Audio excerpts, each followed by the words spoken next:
Oi pessoal do Sinapse, tudo bem?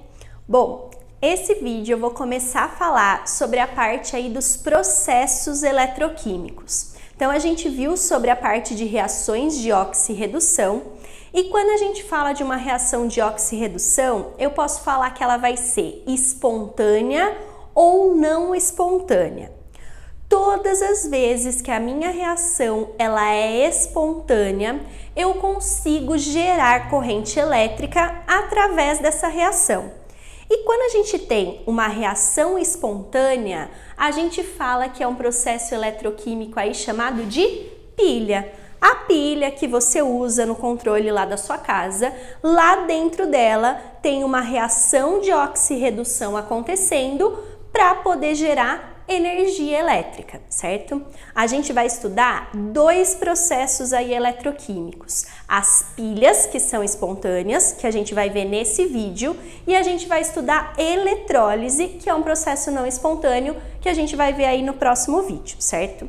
O que a gente tem que pensar? Todas as vezes que a gente tiver um processo espontâneo, eu vou analisar que eu vou ter substâncias que vão ter mais facilidade para sofrer redução e outras que vão ter mais facilidade para sofrer oxidação.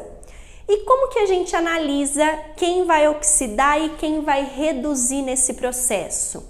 Através do que a gente chama aí de potenciais padrões de redução.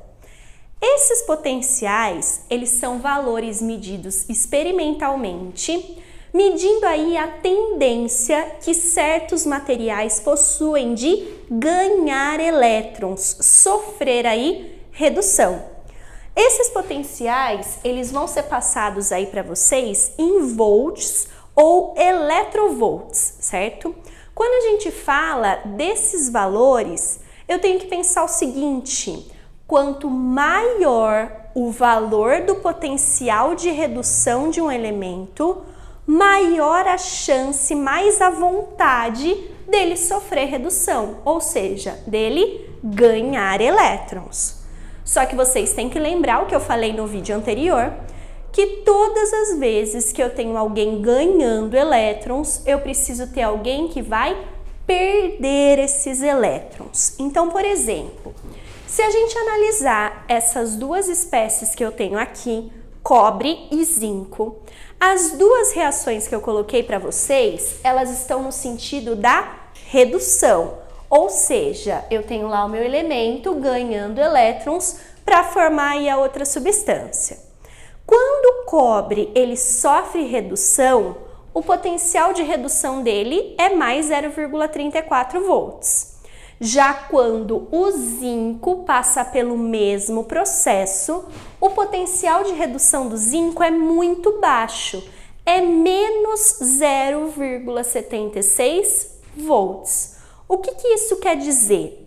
Que entre o cobre e o zinco, o cobre, como ele tem maior potencial de redução, ele vai querer ganhar elétrons em um processo e sofrer a redução.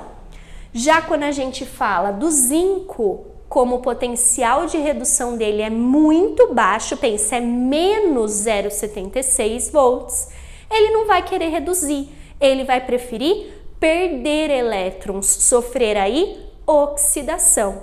E uma pilha nada mais é do que a gente comparar alguém que quer muito ganhar elétrons e sofrer redução e alguém que quer muito perder esses elétrons e sofrer oxidação, certo? Então, sempre quando você quiser analisar se o processo ele é espontâneo ou não, você vai olhar os valores aí dos potenciais. Quanto maior o valor do potencial de redução, mais ele quer reduzir, e quanto menor esse valor, mais ele vai querer oxidar, certo? Para a gente poder ver uma aplicação disso, eu vou mostrar aqui para vocês a pilha de Daniell. Na pilha de Daniell, a gente vai ter aí um processo de oxidação e redução entre o zinco e o cobre. Tudo que eu usar para essa pilha, vocês podem pensar igual para qualquer outro tipo de substância que a gente use em outras pilhas, certo? O que a gente tem que ter?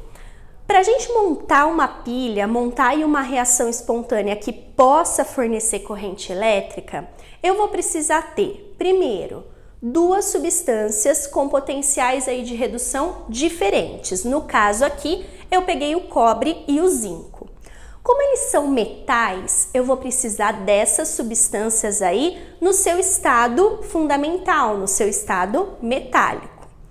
Cada uma dessas substâncias eu vou mergulhar elas em soluções onde eu tenho íons desse metal. Por exemplo, a placa de cobre eu vou mergulhar em uma solução de sulfato de cobre, porque tem o cobre 2+.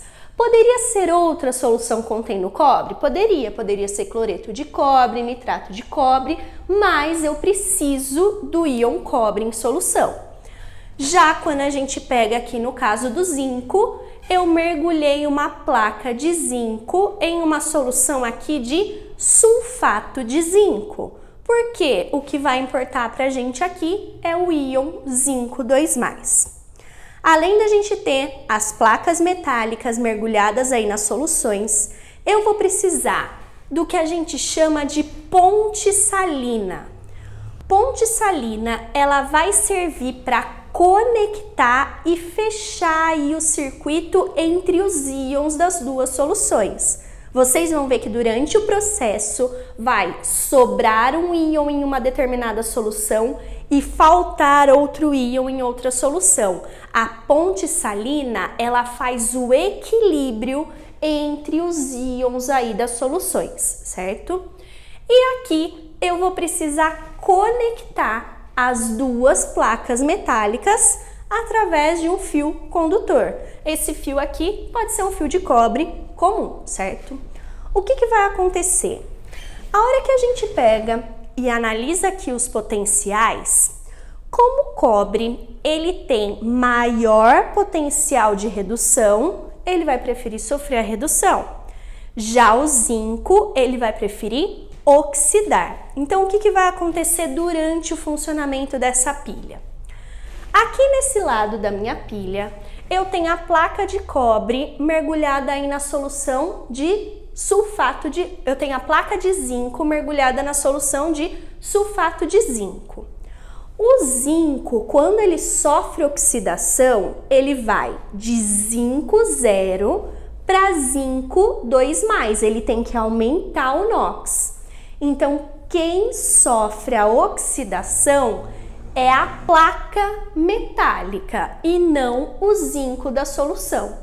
Então, conforme a reação vai acontecendo, a placa ela vai sendo corroída, ela vai sendo oxidada, ela diminui aí a sua dimensão e a solução ela vai aumentando a concentração dela de zinco 2+. Por quê? O zinco da placa vai perder elétrons e formar zinco 2+, que fica aí em solução. Esses elétrons, para onde eles vão? Eles vão lá para o cobre. Por onde que os elétrons eles caminham aí para ir para o cobre? Eles vão caminhar pelo fio condutor. O que vai acontecer? O zinco oxidou, perdeu os elétrons vão vir aqui para o eletrodo de cobre. No eletrodo de cobre, eu vou ter redução. Quem que vai reduzir? O íon que estava na solução. O cobre, ele pode ter número de oxidação +2, +1 ou 0. Cobre metálico é 0. O que vai acontecer?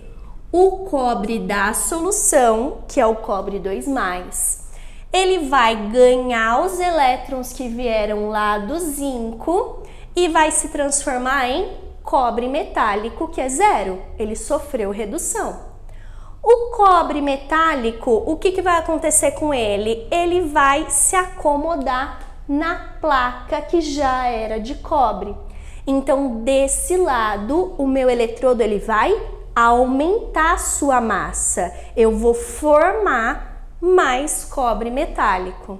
O que acontece com a solução? O cobre 2+ que estava em solução, ele vai ganhar elétron e vai para a placa. Então, a concentração da minha solução, ela vai diminuir. Para não ficar faltando íon desse lado, o que a ponte salina ela vai fazer? Aqui não vai faltar íon positivo, não vai faltar cátion. Então, na ponte salina, como a gente tem aqui um composto iônico, ele vai mandar os cátions para esse lado onde estava sofrendo redução, equilibrando os íons da solução. Já aqui desse lado, o que aconteceu? Tá sobrando cátion, tá sobrando aí carga positiva. Para equilibrar, eu preciso de ânions. Então, a ponte salina vai mandar ânions para esse lado da reação, onde estava acontecendo a oxidação. Quando a gente tem uma pilha, a gente sempre vai ter polo positivo e polo negativo, igual a pilha comum que você tem aí. O polo positivo da pilha é onde acontece a reação de redução. A gente fala que ela é o cátodo ou cátodo aí da pilha. Já o polo negativo da pilha é onde acontece a oxidação. A gente chama de ânodo ou anodo da pilha.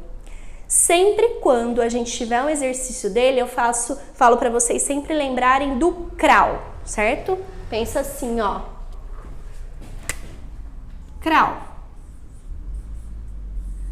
Cátodo reduz e ânodo oxida. Então, sempre na pilha, cátodo é o seu polo positivo, sofre redução. Ânodo é o seu polo negativo, vai sofrer oxidação. O que a gente tem que ver? Quando eu pego e vou escrever a reação global da pilha, a reação global ela é a soma da reação catódica e anódica. No cátodo, o cobre que estava na solução ganhou elétrons e virou cobre metálico, que se acumulou na placa. No ânodo, o zinco da placa perdeu elétrons, a placa foi corroída, mas a solução aumentou a concentração de zinco 2+. Sempre o número de elétrons que eu vou ganhar na redução tem que ser igual ao número de elétrons que eu vou perder na oxidação. A hora que a gente soma as duas reações para achar a reação global, não pode aparecer elétron nessa reação. Então, se precisar, vocês balanceiam aqui as semi-reações, certo? Quando a gente pega a reação global, o que está acontecendo? Cobre reduziu e zinco oxidou. Eu posso representar essa reação dessa maneira ou eu posso fazer essa outra representação, onde eu coloco a semi-reação aqui. Opa, faltou uma carguinha aqui. A semi-reação do ânodo e a semi-reação do cátodo, certo? Para a gente poder terminar essa parte de pilha. Toda vez que você compra uma pilha, ela possui aí uma voltagem. A voltagem da pilha é o que a gente chama de DDP, diferença de potencial. Que potenciais? Esses potenciais aqui que são calculados. Para a gente calcular a DDP de uma pilha, eu vou pegar e fazer o potencial maior, que é de quem sofre redução, menos o potencial menor, que é de quem sofre oxidação. Então, vai ficar mais 0,34 menos 0,76, 1,1 volts. Se eu pegar, montar essa reação desse jeito e colocar um multímetro para poder ver a voltagem, essa voltagem vai ser lá de 1,1 volts. Uma coisa importante, todas as vezes que a gente tem uma pilha, a minha reação é sempre espontânea. Toda reação espontânea tem DDP positiva. Se você calculou a DDP e ela deu negativa, aí vai estar indicando que o seu processo não é espontâneo, certo? Eu sei que é bastante coisa aí, mas a hora que a gente for fazer os exercícios, vocês vão ver que fica mais claro, certo? No nosso próximo vídeo, a gente vai falar sobre um outro processo eletroquímico que a gente chama aí de eletrólise, que seria um processo não espontâneo. Até o próximo vídeo!